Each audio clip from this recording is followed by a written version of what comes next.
예루살렘에서 일어나지 말아야 될 일이 일어났습니다.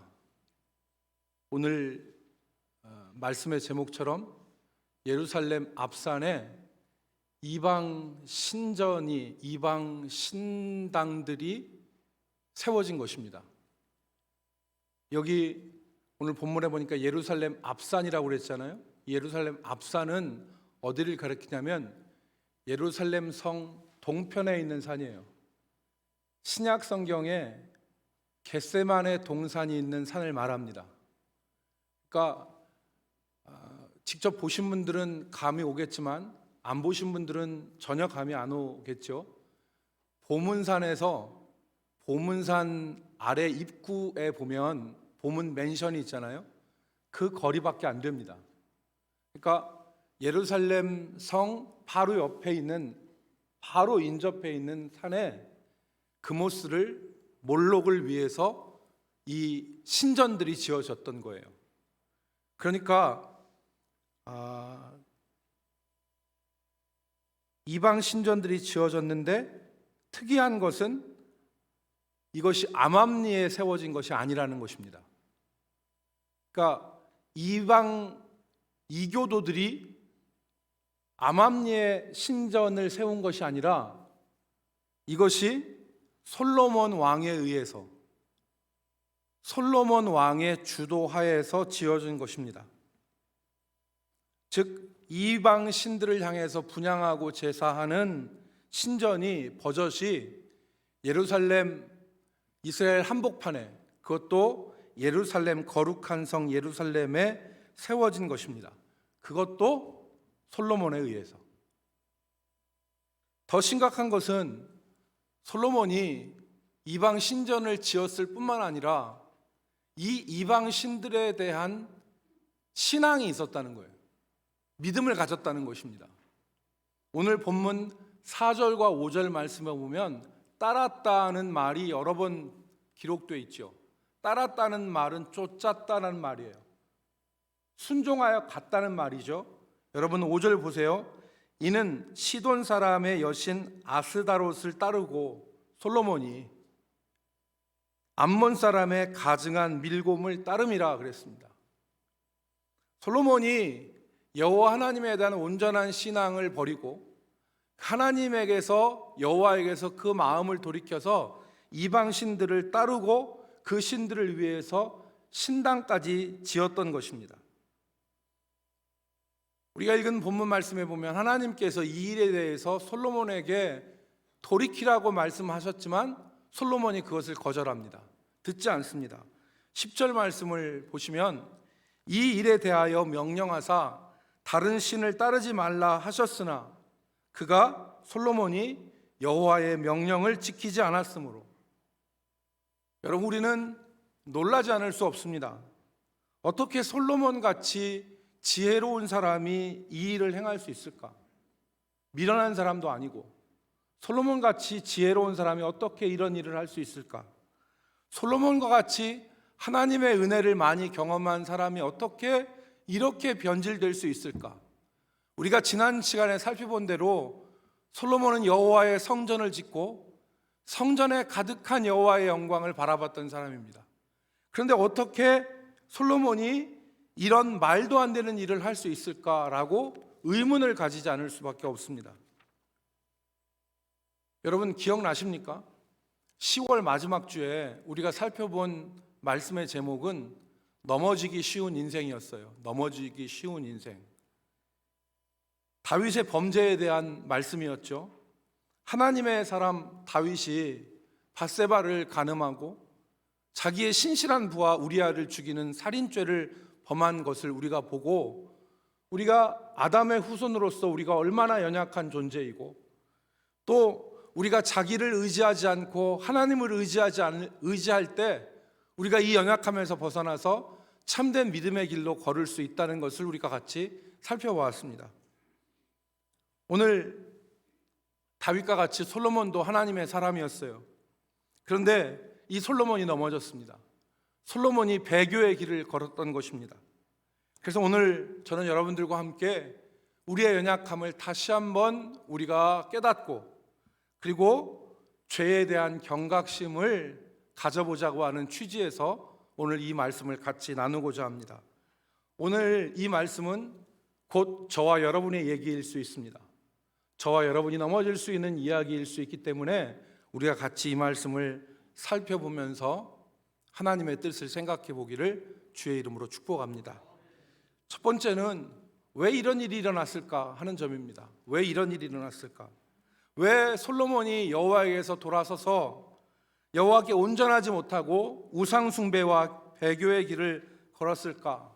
원인이 어디에 있을까요? 우리가 읽은 성경을 보면 우리는 그 이유를 찾아볼 수 있는데 그 이유가 이방 여인들 때문에 그렇다, 그렇게 가르칩니다. 솔로몬이 우리가 읽은 1절 말씀에 보면 바로의 딸 외에 이방의 많은 여인들을 사랑하였으니 곧 모압과 암몬과 시돈과 헷 여인이라 그랬습니다.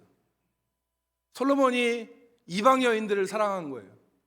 그래서 4절 말씀에 보면 솔로몬이 나이가 많을 때에 그의 여인들이 그의 마음을 돌려 그랬습니다.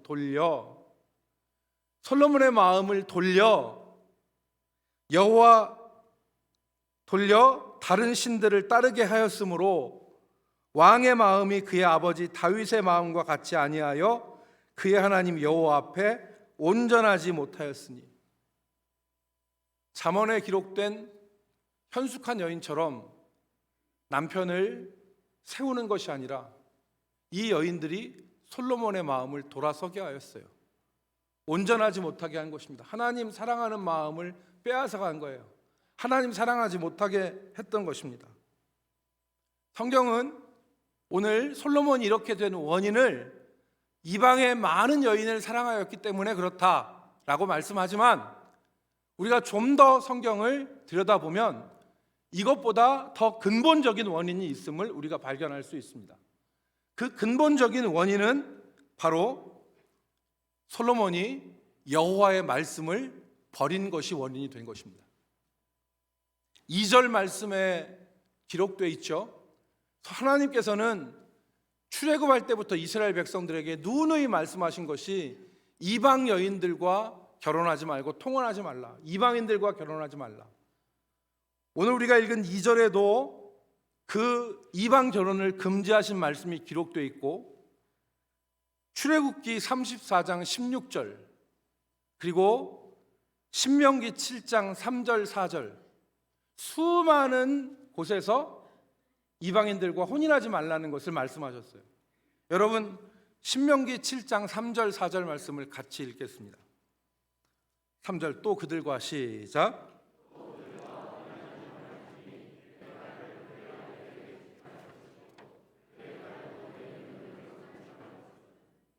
그가 내 아들을 유혹하여 그가 여호와를 떠나고 다른 신들을 섬기게 함으로 여호와께서 너희에게 진노하사 갑자기 너희를 멸하실 것임이니라. 아멘. 여기 분명히 말씀하시거든요. 그러니까 네 아들 이방인 딸들과 결혼시키지 말고 그 다음에 네 딸 이방인 아들들과 결혼시키지 말라. 그렇게 해야 되는 이유는 4절 말씀에 기록되어 있습니다. 그가 내 아들을 유혹하여 그가 여호와를 떠나고 다른 신들을 섬기게 할까? 여러분 이 말을 잘 해석해야 되는데 이 말은 여호와 하나님과 다른 신과 비교해서 다른 신이 여호와 하나님보다 세고 강하기 때문에 다른 신들을 섬기겠다 그 말이 아니에요. 우리 인간의 부패성 때문에 인간은 선과 악이 있을 때 악한 것에 끌리게 돼 있어요. 참과 거짓이 있을 때 거짓에 끌리게 돼 있어요. 그렇기 때문에 이 참신이신 여호와 하나님과 우리의 쾌락과 우리의 만족을 부추기는 이방신을 갖다 놓고 보면 사람이 참 하나님이신 여호와를 따르고 진리의 편에 서는 게 아니라 악한 길로 폐역한 길로 쏠리게 되어 있다는 것입니다. 여러분 마치 이런 거예요. 어린 아이한테 어린 손자가 사이다와 아이스크림을 잔뜩 먹으면 그 손자가 나중에 밥을 입에 대요 안 돼요? 입에 안 됩니다. 살로 가고 유익한 것은 밥인데 밥은 먹지 않고 사이다와 아이스크림으로 배를 채우면 밥은 거들떠보지잖아요. 마찬가지입니다. 이방 신들을 접하면 참신 여호와 하나님을 바라보지 않게 돼 있어요. 그렇기 때문에 이방 결혼을 하지 말라고 하는 것입니다. 하나님이 말씀하신 것은 이방 결혼하지 말아라. 두 번째, 솔로몬에게 하신 말씀이 있어요. 그것은 신명기 17장 17절에 기록된 이스라엘 왕이 걸어야 될 법도예요. 여러분, 우리가 창세기, 출애굽기, 레위기, 민수기, 신명기 이 5책을 모세오경, 토라라고 하잖아요. 이 모세오경은 하나님의 백성들이 걸어가야 될, 살아가야 될 길에 대해서 말씀하는 거 아닙니까? 그런데 그 신명기 17장 17절로 19절에 이스라엘의 왕이 걸어야 될 법도를 얘기해요. 여러분 같이 읽어볼까요? 17절로 19절 그에게 여기서 그에게는 왕입니다. 그에게 시작. 그에게 아내를 많이 두어 그의 마음이 미혹되게 하지 말 것이며 자기를 위하여 은금을 많이 쌓지 말 것이니라. 그가 왕위에 오르거든 이 율법서의 등사본을 레위 사람 제사장 앞에서 책에 기록하여 평생에 자기 옆에 두고 읽어 그의 하나님 여호와 경외하기를 배우며 이 율법의 모든 말과 이 규례를 지켜 행할 것이라. 아멘. 하나님께서 이스라엘 왕들에게 주신 말씀은 이거예요.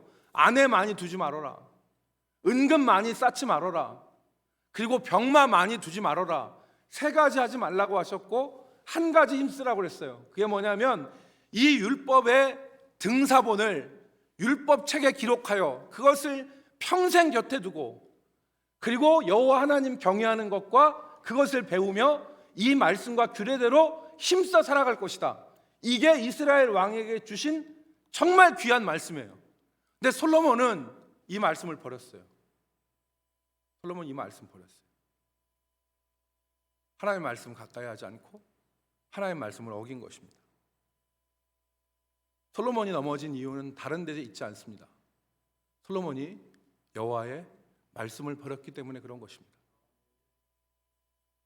사랑하는 성도 여러분, 솔로몬이 하나님의 말씀을 버렸을 때 어떤 일이 일어났습니까? 오늘 우리가 읽은 성경 본문은 솔로몬이 여호와의 말씀을 버렸을 때 일어난 일에 대해서 기록합니다. 우리가 읽은 11장 1절부터 13절 다음 14절부터 마지막 이 11장 마지막 절까지는 2가지를 기록하는데 첫 번째는 솔로몬의 대적, 두 번째는 솔로몬의 죽음입니다. 솔로몬이 하나님의 영광과 하나님의 수많은 은혜들을 경험한 것이 3장부터 10장까지 기록되어 있다면 11장은 솔로몬의 종말이에요. 솔로몬이 여호와의 말씀을 버렸습니다. 그랬더니 어떤 일이 일어났느냐? 첫 번째, 하나님께서 솔로몬에게 주셨던 평안을 거두어 가셨어요. 솔로몬에게 주셨던 평안. 솔로몬이 태평성대를 누렸습니다. 그런데 솔로몬이 여호와의 말씀을 버렸을 때 하나님께서 솔로몬에게 주셨던 평안을 거두어 가셨어요. 14절부터 솔로몬의 대적자들이 나오는데 에돔 사람 하닷, 르손, 여로보암이 기록이 되어 있습니다. 이 3사람의 특징이 있어요. 여러분 집에 가서 여러분 읽어보십시오. 이 3사람의 특징이 있는데 첫 번째 특징은 뭐냐면 솔로몬의 대적자인데 솔로몬을 대적할 힘이나 자격이 전혀 없었던 사람들이에요. 에돔 사람 하닷은 자기 아버지가 죽는데 어렸을 때 피해서 애굽으로 도피했던 아주 미약한 사람인데 이 사람이 나중에 일어나서 솔로몬을 대적하네. 솔로몬을 괴롭게 하는 거예요. 르손도 마찬가지예요. 솔로몬을 괴롭게 해요. 원래는 힘과 자격이 없던 사람들이에요.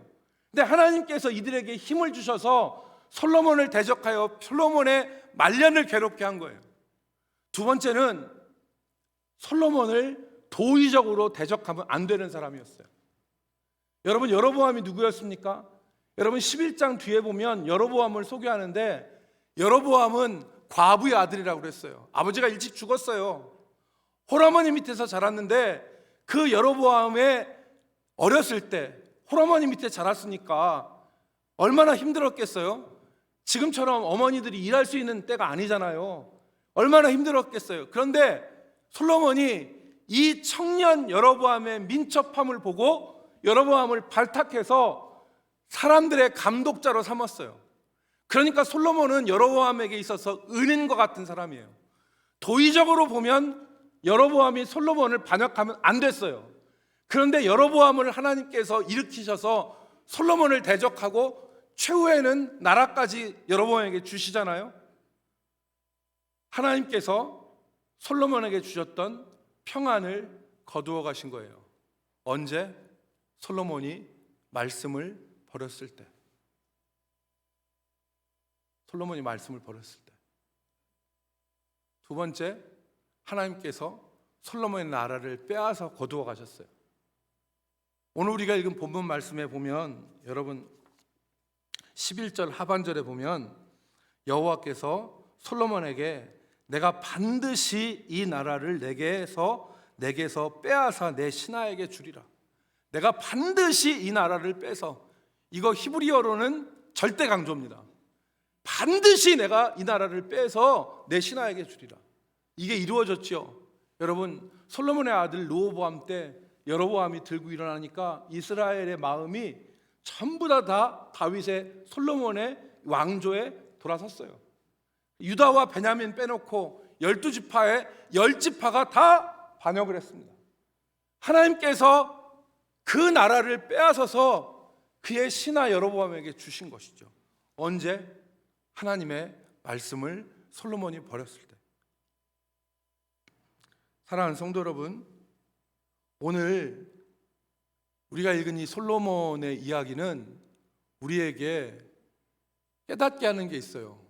그게 뭐냐면 잠시 후에도 말씀드리겠지만 우리가 사소하다고 생각하는 하나님의 말씀을 버리며 우리 뜻대로 살아서는 안 된다는 거예요. 하나님의 말씀은 사소하게 보이지만 그 말씀을 우리 마음대로 어기고 우리 마음대로 버리면 안 된다는 거죠. 하나님의 말씀대로 살아야 됩니다. 하나님의 말씀이 우리에게 생명이에요.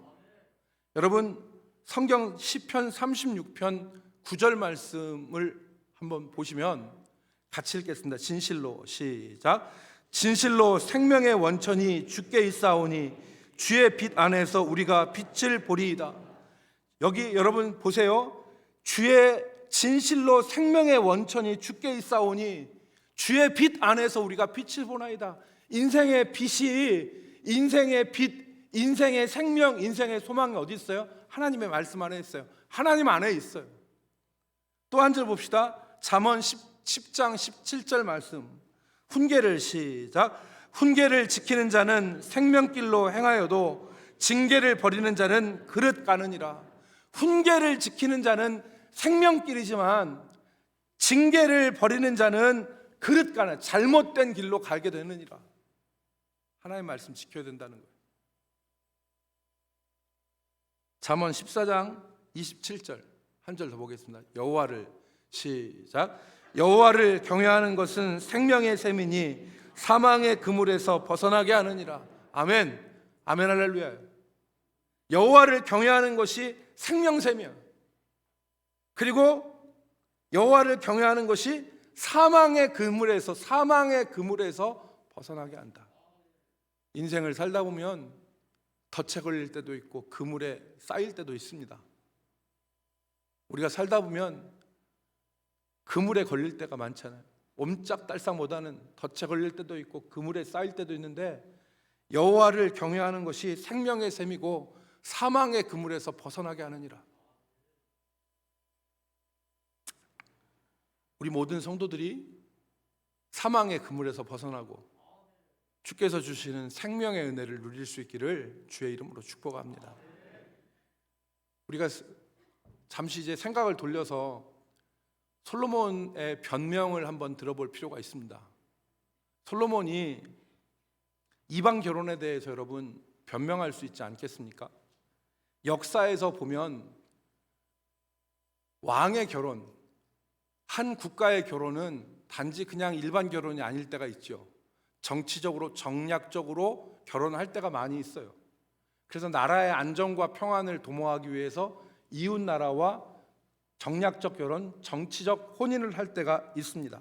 솔로몬도 애굽 바로의 딸 이 공주와 모압과 암몬과 에돔과 시돈 이 사람들과 여인들과 결혼한 것도 그러한 성격일 수 있습니다. 그래서 솔로몬은 이것을 아마 이렇게 생각할 수도 있어요. 이거는 여호와께서 금하셨지만 어쩔 수 없는 거야. 국가의 안전을 도모하기 위해서 내가 이 일을 하는 거지. 이렇게 생각할 수 있었을 거예요. 살다 보면, 우리말로 얘기하면 살다 보면 나쁜 것인 줄 알지만 어쩔 수 없이 할 때도 있잖아요, 목사님 라고 얘기하는 것들이 있을 수 있어요. 하나님께서 이방 결혼과 같이 또 왕의 아내를 많이 두는 것 같은 것을 금하셨지만 나라를 운영하다 보면 어쩔 수 없는 것들이 있잖아요. 솔로몬이 이렇게 말할 수 있을 것입니다. 오늘 우리도 이러한 문제에 걸려 있습니다. 먹고 살자니 어쩔 수 없어요. 하나님, 이방 결혼은요, 다윗이 범했던 간음죄와 살인죄 같이 무시무시한 게 아니잖아요. 살려다 보니까 어쩔 수 없이 행하는 것일 수 있잖아요. 이런 문제에 대해서 오늘 우리가 고민하고 있는 것입니다. 하나님, 말씀은 그렇지만 현실은 그렇지 않아요 라고 우리가 얘기할 수 있습니다. 여러분, 제가 대표적인 몇 가지를 한번 이야기해 보겠습니다. 첫 번째는 술 취하는 것입니다. 사업하다 보면 술 안 먹을 수 없어요. 술 먹을 수밖에 없지 않습니까? 술 마시지 말라고, 술 취하지 말라고 하셨지만 사업하다 보면, 세상 살아가다 보면 술 먹어야 되는 거 이해해 주셔야 되는 거 아니에요? 취하지 않게 살짝 마시면 죄를 짓지 않아요. 타의에 의해서도 마시게 되고 자의에 의해서도 마시기도 합니다. 술 취하는 것이, 술 마시는 것이 세상 기준에서 보면 죄가 아니잖아요. 우리가 이렇게 말할 수 있어요. 두 번째는 거짓말일 수 있습니다. 살다 보면 거짓말할 수 있잖아요. 그렇게 심각한 거짓말이 아니라 임기응변으로 거짓말하는 게 큰 죄가 아닐 수 있지 않습니까, 하나님? 남편과 아내에게 거짓말하기도 하고 이웃과 친구에게 거짓말하면서 우리가 살기도 합니다. 다른 예, 한 가지 예는 주일 성수도 우리가 이런 것이라고 볼 수 있습니다. 성경에는 안식일을 기억하여서 거룩하게 지키라고 하셨는데 어떻게 매주일 꼬박꼬박 주일을 지켜요? 일주일 내내 열심히 살았는데 저도 좀 쉬어야 되지 않겠습니까? 한 달에 2주 정도는 제가 쉬고 2주 정도는 내가 교회 나갈게요. 하나님, 혹 바쁘면 한 달에 한 번 정도 내가 교회 나가고 나머지는 급한 일도 보고 사람도 만나야 되지 않겠습니까? 그래도 제 신앙은 변치 않아요. 여러분, 제가 지금 얘기한 이 세 가지 문제들은 솔로몬의 이방 결혼과 같은 패턴이고 같은 문제입니다. 세상에서는 죄가 아니라고 하고 현실적인 측면도 걸려 있습니다. 또 겉보기에는 살인이나 간음죄처럼 그렇게 위험해 보이지도 않는 사소한 것들입니다. 그리고 내가 충분히 통제할 수 있는 것이라고 우리가 생각합니다. 주일 성수, 내가 통제할 수 있어 보여요. 내가 나가고 싶으면 나가는 거고 내가 안 나가고 싶으면 안 나간다고 내 통제 아래 있는 것처럼 생각됩니다. 술 마시는 거, 내가 술의 종류, 술의 주량 내가 조절할 수 있을 것처럼 보입니다. 거짓말도 내가 경우에 따라서 할 수 있고 거짓말 내가 안 할 수도 있다고 생각됩니다. 그래서 우리는 이러한 문제에 대해서 경각심과 경계심을 심각하게 갖지 않습니다. 그런데 여러분, 오늘 우리가 읽은 이 본문에서 우리가 생각할 것은 죄의 파급성이 있다는 것입니다. 죄의 파급성, 이걸 생각해야 됩니다. 죄는 아주 작은 죄라 하더라도 파급력을 가지고 있습니다. 다시 말해서 죄는 자라게 되어 있어요. 정치적 이유에서 솔로몬이 이방 결혼을 시작했을지 모르지만 오늘 본문 말씀에 보면 우리가 입이 떡 벌어지는 숫자가 나오잖아요. 솔로몬에게 후궁이 몇 명이야? 700. 첩이 몇 명이야? 300. 후궁 700이고 첩이 300이면 이름이나 기억했겠어요, 여러분? 이름이나 기억했겠냐고요? 신앙과 관계없다고 생각하면서 이방 결혼을 진행했는데 나중에 어떻게 됐습니까? 솔로몬이 하나님에게서 돌아서서 이방 신들을 따르고 이방 신전을 짓는 배교의 자리에 빠지게 되고 만 것입니다. 주의를 지키지 않는 것, 이것이 처음에는 숫자의 문제일 수 있어요. 주의를 내가 2번 내가 지키고 내가 2번 쉴 수 있다고 생각해요. 처음에는 숫자의 문제일 수 있어요. 그러나 나중에는 이 문제가 어떻게 발생하냐면 내가 믿음을 갖느냐 믿음을 버리느냐의 문제까지로 발생할 수 있는 거죠. 발전할 수 있는 거예요. 여러분, 술의 문제도 처음에는 내가 통제 가능해요. 그러나 나중에 흔히 하는 말로 술이 사람이 술을 마시는 게 아니라 술이 사람을 삼켜버려요. 우리는 성경에서 비극을 보지 않습니까? 술 때문에 노아는 자기 자식을 저주합니다. 술 때문에 롯은 자기 딸들과 근친상간함으로 비극의 주인공들을 만들어내잖아요. 통제 가능하다고 생각했고 사소한 것처럼 보이는 것이지만 죄는 파급력을 가집니다. 죄는 자라게 되어 있습니다. 여러분, 야고보서 1장 15절 말씀을 우리가 잘 아는데 같이 읽겠습니다. 야고보서 1장 15절. 욕심이 시작. 욕심이 잉태한즉 죄를 낳고 죄가 장성한즉 사망을 낳느니라. 여기 여러분, 죄가 어떻게 된다고 했습니까? 장성한다 그랬습니다. 죄는 자란다는 것입니다. 죄는 회개하고 돌이키지 않는 한 자라게 되어 있습니다. 우리가 보기에 그다지 위험해 보이지 않고 우리가 통제할 수 있어 보이는 작은 죄, 그것은 자라게 되어 있습니다. 자라게.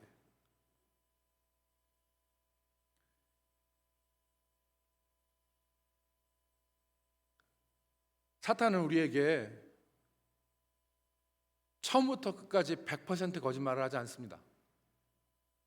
처음부터 끝까지 완전 거짓말이면 그 거짓말은 사람들에게 설득력이 없어요. 거짓말에다가 약간의 진실을 섞으면 그 거짓말은 강력한 거짓말이 됩니다. 이게 전략이잖아요. 사람들이 사람을 선동하는 전략 아닙니까? 거짓말에다가 약간의 진실을 보태면 그 거짓말은 강력한 거짓말이 되는 거예요. 그러니까 에덴 동산에서 뱀이 하와에게 유혹할 때 먹으면 죽는다고 하는 하나님 말씀을 의심하게 만들잖아요. 그래서 먹어도 죽지 않는다, 먹는 날에는 눈이 밝아져서 하나님과 같이 되리라 라고 얘기했을 때 그럴듯하니까 하와가 말씀 앞에서 무너진 것입니다. 처음에는 사소해 보이고 통제 가능해 보이지만, 그래서 언제든지 내가 그만둘 수 있다고 생각하지만 그 죄악이 바로 우리를 삼킬 수 있는 것입니다. 여러분, 죄는 다른 것이 아니라 불순종입니다. 따라합시다. 죄는 불순종이다. 여러분, 죄는 불순종입니다. 하나님 말씀을 따르지 않는 것입니다. 그러니까 우리가 보기에 작은 것과 같고 우리가 보기에 얼마든지 중간에서 브레이크를 걸고 우리가 통제할 수 있는 것 같이 보이는 죄악이라도 그 죄악은 우리를 삼킬 수 있는 무시무시한 것이라는 것을 우리가 기억해야 됩니다. 그리고 거기에 대한 경계심을 가져야 되는 것입니다. C.S. 루이스가 타락이란 다른 것이 아니라 불순종이다. 타락이란 다른 것이 아니라 불순종이다. 곧 하지 말라는 것을 하는 것이고 그것은 곧 자기 자신이 하나님이라고 생각하는 교만에서 시작된 것이다 라고 얘기했어요.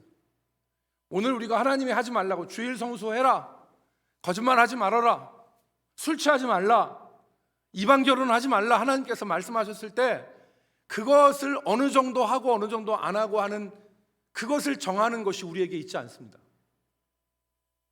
그것은 우리가 교만한 것입니다. 사랑하는 성도 여러분, 주의 말씀은 내 발의 등이요 내 길의 빛이라고 하는 시편 말씀을 우리가 기억하기를 바랍니다. 그래서 하나님의 인도하심을 받아 살아가는 저와 여러분이 되기를 주의 이름으로 축복합니다. C.S. 루이스가 우리 자신들을 알 속에 있는 새에 비유했습니다. 순전한 기독교에서 알 속에 새가 들어있는데 그 새가, 알 속에 있는 새가 택할 수 있는 것, 결정할 수 있는 것, 될 수 있는 것은 딱 두 가지예요. 하나는 알 속에 있는 새가 알 껍질을 깨고 나와서 부화하든지, 아니면 알 속에서 부패하든지.